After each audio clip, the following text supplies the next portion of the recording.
वार्तांकन रोखठोक बातमी।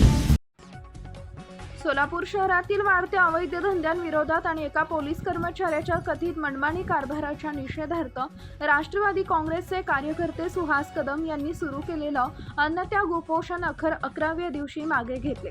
पोलीस प्रशासनानं सकारात्मक भूमिका घेत अवैध धंद्यांवर कठोर कारवाईचं आश्वासन दिल्यानंतर शुक्रवारी रात्री आंदोलनाची सांगता झाली।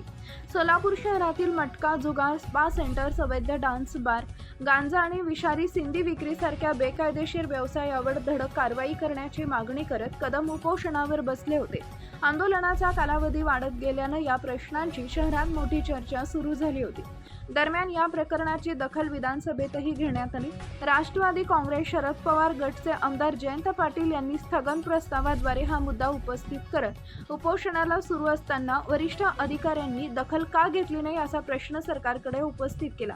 विधानसभेत हा मुद्दा गाजल्यानंतर पोलीस प्रशासन सक्रिय झाले। शुक्रवारी रात्री सहाय्यक पोलीस आयुक्त विजयालक्ष्मी कुर्री आणि गुन्हे शाखेचे वरिष्ठ पोलीस निरीक्षक अरविंद माने यांनी उपोषणस्थळी भेट देऊन सुहास कदम यांच्याशी चर्चा केली। अवैध धंद्यांविरोधात ठोस कारवाई करण्याचं लेखी व तोंडी आश्वासन देण्याचं अधिकाऱ्यांनी दिल्यानंतर कदम यांनी लिंबू पाणी घेऊन आपलं 11 दिवसांचं उपोषण मागे घेतलं। त्यामुळे गेल्या 11 दिवसांपासून सुरू असलेल्या आंदोलनावर अखेर पडदा पडलाय। एक मिनिट बाबा।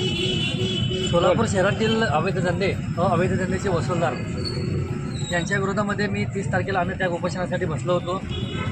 आज त्या उपोषणाची ह्या ठिकाणी सांगता झालेली आहे। महाराष्ट्राचे विधानसभेचे विधिमंडळ नेते सन्माननीय जयंतराव पाटील साहेबांनी माझ्यासारख्या सर्वसामान्य कार्यकर्त्याची दखल त्यांनी विधिमंडळामध्ये त्यांनी मांडली। मी आदरणीय ह्या सोलापूरकरांच्या वतीने जयंत पाटील साहेबांचे मनापासून हात जोडून त्यांचे मी आभार मानतो। तसेच सोलापूर शहरातील अवैध धंद्याचा जो विषय जो आहे तो अत्यंत महत्त्वाचा होता, पोटतिडकीचा होता, जनतेच्या हिताचा होता म्हणून साहेबांनी घेतला। उपोषणच्या बाबतीमध्ये ज्या सगळ्या गोष्टी सविस्तर राज्य पातळीवरून झाल्या, जयंत पाटील साहेबांनी सभागृहामध्ये आज या ठिकाणी प्रश्न मांडल्यानंतर त्यांचा मला दुपारी फोन आला की पोलीस प्रशासन तुझ्याकडे येईल, तुझे जे काही मुद्दे आहेत त्यांना लेखी स्वरूपामध्ये दे, ते पूर्ण करण्याची जबाबदारी मी मुंबईमध्ये बसून करून घेतो।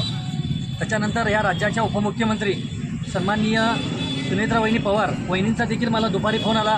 वहिनींनी देखील मला आश्वासन दिलं की तुझ्या निवेदनाची या प्रत्येक शब्दाची दखल घेतली जाईल, अशा पद्धतीची ग्वाही मी तुला स्वतः देते आणि त्यामुळं तू या ठिकाणी उपोषण मागे घ्यावे आणि त्या पद्धतीच्या सूचना या सोलापूर शहराच्या पोलीस आयुक्तांना केलेल्या आहेत। आणि त्याच पद्धतीने माझ्यासोबत कायम पाठीशी असणारे सन्माननीय सोलापूर जिल्ह्याचे जिल्हाध्यक्ष उमेदवार पाटील, आमदार संजयजी बनसोडे साहेब यांनी देखील वेळोवेळी मला मदत केली।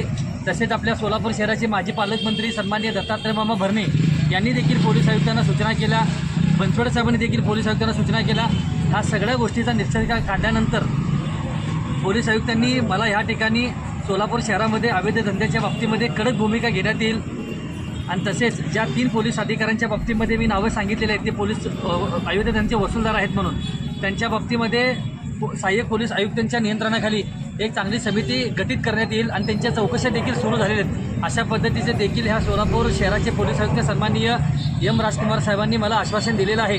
सगळ्यात महत्त्वाचा विषय असा आहे की सोलापूर शहराचे कर्तव्यदक्ष पोलीस आयुक्त एम राजकुमार साहेब, पोलीस उपायुक्त सन्माननीय प्रीतम यावलकर साहेब एक चांगले कर्तृत्ववान व चांगले अधिकारी आहेत। त्यांच्या वर्दीचा, त्यांच्या पदाचा मला अभिमान वाटतो, मला मान वाटतो।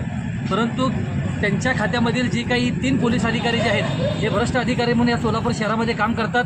त्यांच्या ह्या तिघांच्या कृत्यामुळे ह्या सोलापूर शहरामध्ये पोलिसांच्या खाकीला कुठेतरी तडा पोचवण्याचे काम होते, अशी दखल त्यांनी घेतलेली आहे। आणि मला सन्माननीय पोलीस आयुक्त साहेबांनी त्या पद्धतीचं आश्वासन या ठिकाणी देण्यासाठी त्यांचं शिष्टमंडळ या ठिकाणी आलं होतं। सहाय्यक पोलीस आयुक्त सन्माननीय खुर्री मॅडम, क्राईम ब्रांचचे PI सन्माननीय अरविंद माने साहेब, तसेच सदर बाजार पोलीस स्टेशनचे PI लकडे साहेब, ह्या तिघांचं शिष्टमंडळ येऊन या ठिकाणी मला ह्या ठिकाणी आश्वासन दिलेलं आहे। त्यांच्या आश्वासनाच्या बाबतीमध्ये मी या ठिकाणी विश्वास ठेवून आणि माझे वरिष्ठ महाराष्ट्रामधले जे काही नेते आहेत, सन्माननीय 6 वेळा अर्थमंत्री आणि कॅबिनेट मंत्री राहिलेले सन्माननीय जयंत पाटील साहेब असतील, आमचे आदरणीय वहिनी साहेबांनी देखील मला स्वतः वहिनीने सांगितलेलं आहे की तुझ्या निवेदनाच्या प्रत्येक शब्दाची दखल मी स्वतः उपमुख्यमंत्री कार्यालयामध्ये बसून मी बैठक लावते, मी बैठक घेते आणि तुझा विषय मी संपवते असे देखील मला विश्वास दिलेला आहे. आणि ह्या सोलापूरकरांच्या वतीने मी जयंत पाटील साहेबांचे विशेष आभार मानतो की त्यांनी ह्या सोलापूर जिल्ह्याच्या बाबतीमध्ये दखल घेतली आणि विधानसभेमध्ये स्थगन प्रस्ताव आणला आणि 2 वेळा विधानसभेमध्ये त्यांनी प्रस्ताव मांडून सोलापुरातल्या जनतेच्या मनातील जी काही खटखट होती, सोलापूर शहरातल्या जनतेच्या मनावर आणि त्यांच्या डोक्यावर जे काही दडपण होतं ती सोडवण्याचं काम जयंत पाटील साहेबांच्या माध्यमातून झालेलं आहे. आणि हे पुढचं काम सन्माननीय आदरणीय वहिनी साहेबांच्या नेतृत्वामध्ये 100% यशस्वी होताना मला दिसेल. कारण की मला माझ्या ह्या सर्व नेत्यांवर मला विश्वास आहे. म्हणून मी त्यांच्या शब्दाचा मान ठेवून आज त्यांनी मला जी फोन केला, वहिनी साहेबांचा फोन आला, दत्ता मामेंचा मला फोन आला, बनसोडे साहेबांचा मला फोन आला, उमेशदादा पाटलांचा मला फोन आला, आत्ता देखील मला जयंत पाटील साहेबांनी फोन लावला आणि दुसऱ्या फोनवर पोलीस आयुक्त देखील होते.